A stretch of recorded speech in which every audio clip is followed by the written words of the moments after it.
Hello, wonderful. I want to talk to you today about, is it your fault?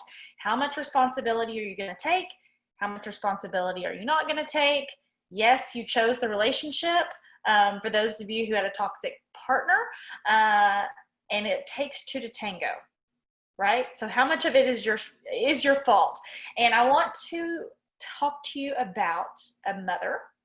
Okay, it's actually Father's Day as we record this, but I want to talk to you about a mother, and she has a sick child, and she doesn't know what to do for her child, so she goes to the doctor, and she asks for a medicine, and the doctor gives her a medicine that she then gives her child, trying to be a good mother, and her child ends up being allergic to the medicine and dies.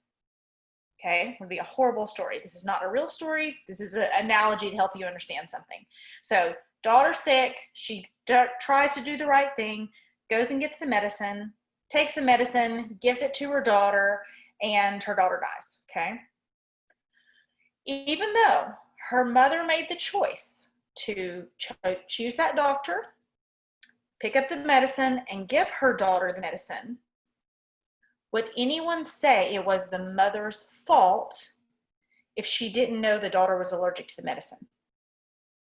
Right? That would be cruel and horrible, to go to a funeral and say, well, if you hadn't given your daughter that medicine, she'd still be here today. I mean, it's just unfathomable to think we could blame a mother for trying to do the right thing with the information she had. Okay. And so many of us entered into a relationship with limited data. Okay. You were making a decision off the information you had at the time, not the information you had 5 years, 10 years, 20 years down the road. Okay. You didn't know, that the relationship was going to turn out like that. You didn't know some of those red flags would pop up. You didn't know the anger would pop up. You didn't know the victimhood would pop up. You didn't know the cheating would pop up. You didn't know the lying would pop up. You didn't know the betrayal would pop up. Whatever that data was for you, you didn't have all the data yet. And so I work with such amazing women who are so interested in self-growth, so interested in being a good person, so interested in spirituality, in healing themselves, and taking responsibility for themselves, which is amazing, right? That's what we want. That's the right type of human in so many ways. But it can be used against you in a toxic relationship where everything becomes your fault. Okay? You try to bring up a controversial subject and you get the flip. And they say, well, if you hadn't brought that up, we wouldn't be fighting. You try to communicate in a different way, and you get the flip where they say, you're not communicating the right way. You try to do something as simple as what to make for dinner or showing up for an event or offering to do something. And all of a sudden, it's like, gosh, this wasn't this way at the beginning. But all of a sudden, everything seems to flip, and it's my fault. And the piece of data you are missing is that confusion makes you easier to control.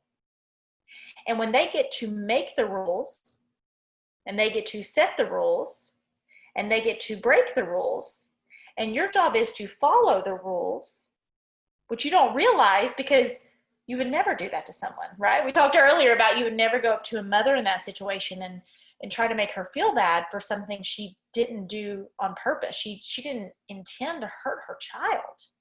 And you didn't intend to get into a relationship with someone who later on the line made you feel bad about yourself. You lost your sense of purpose.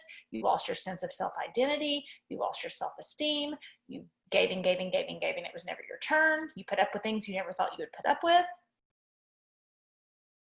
But you were operating off a limited amount of data. You didn't have all the data yet.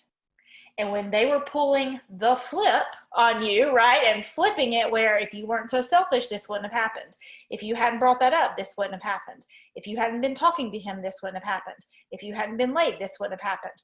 If you hadn't made that for dinner, this wouldn't have happened. If you hadn't wore a blue shirt, this wouldn't have happened, right? The stuff you can get blamed for, it's just like, what? This is madness. Like, how am I always in trouble for just living my life? Or how am I always responsible for your life, right? They can be the victim or the hero. Okay. Some of you didn't have someone who seemed controlling overtly, but you had someone who always needed you to save them. So your life revolved around them, or helping them, or trying to get them the change that they need. Okay. So either way, you're doing the work of the relationship, and they are manipulating the situation to control you and to get you to do that work of the relationship. So when you think about it in terms of, I shouldn't have gotten myself into that situation. Sure. Yes, we should not have gotten into that situation, right? I agree. But to say it was my fault, I can't believe I'm so stupid, how can I ever forgive myself, all that negative self-talk would be the same as that mom beating herself up over that girl. Because obviously on the first date, the first time you met them, you did not have all the data that you would have 3 years later, or 10 years later, or 20 years later. You were making decisions off a limited amount of data. And if you'd had all the data without all the emotional connection at that point, because even once we start getting data, right, you're so emotionally connected to the person, you're so emotionally connected to the idea, you're so emotionally connected with hoping it will get better, right? At that point, we start putting up with things, right, that we shouldn't have. Okay. And at that point, it's like, I shouldn't have done that, right? But giving yourself some grace, just like you would look that mom in the face and say, gosh, you didn't mean to hurt your daughter, right? And I know you guys didn't mean to get yourself in a situation you never thought you would. You didn't mean to put up with things you never thought you would. You didn't mean to believe the lies. You didn't mean to get betrayed. You didn't mean to change yourself hoping it would be enough. Okay? So when you get those things in your head, think about that story and think, I just didn't have all the data. It's not that I'm dumb. No, I wasn't perfect. No one's perfect, but I really tried. I really did my best. I showed up. I did so much work to make this work. And so I'm going to have some grace with myself now. And it's logically impossible for everything to have been your fault. Okay? Because it was like if you were stacking up like checkers, right? If the checkers have those groups, they're kind of easy. You can make really tall stacks with checkers, okay? And maybe at the beginning of the relationship, you kind of had even stacks.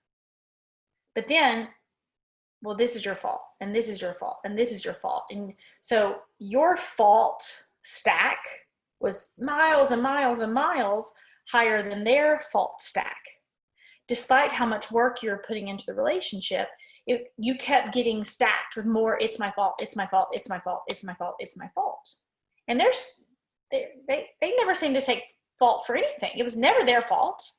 Even things that were like obviously their fault somehow became your fault because of the flip. So think about that stack of checkers too and say, what's the probability of that? If I looked at that logically, how could it possibly have all been my fault, considering how much effort and kindness and love and genuineness I was bringing to the relationship? Not that you're perfect, no one is. But you did everything you could to bring your best self. And that's why it couldn't possibly have all been your fault. Okay, there's a lovely exercise about writing, it's not my fault 100 times. When I'm coaching someone and they haven't done it, I can kind of tell, and I'll say, did you write your 100 stacks of, it's not my fault? And I get that resistance, right? But I wasn't perfect either. Okay, I wasn't perfect either, or I wasn't, I chose him, so I need to own up to that. But it's just like the mom. You want to own up to it, but you want to open up to it honestly. Like open up to what's really your fault so that you can actually fix that in the future. Don't up to everything that was put on you so they could avoid things being their fault, because that will hold you back from your future. So basically the moral of the story is I don't hold you, I'm not calling your past your fault in some ways in this particular situation, because the data was, you didn't have all the data, and you had the checker after checker after checker after checker stacked up to make you feel worse than you should have. But we're going to have more data so we can make better decisions in the future. So your past, wipe it away. Your future is totally your fault. And I want you to think that. I want you to own that self-responsibility. I'm not passing off self-responsibility as if it's not important. It is. But let's own what we can own, not own what someone put on us to avoid owning themselves. Thank you.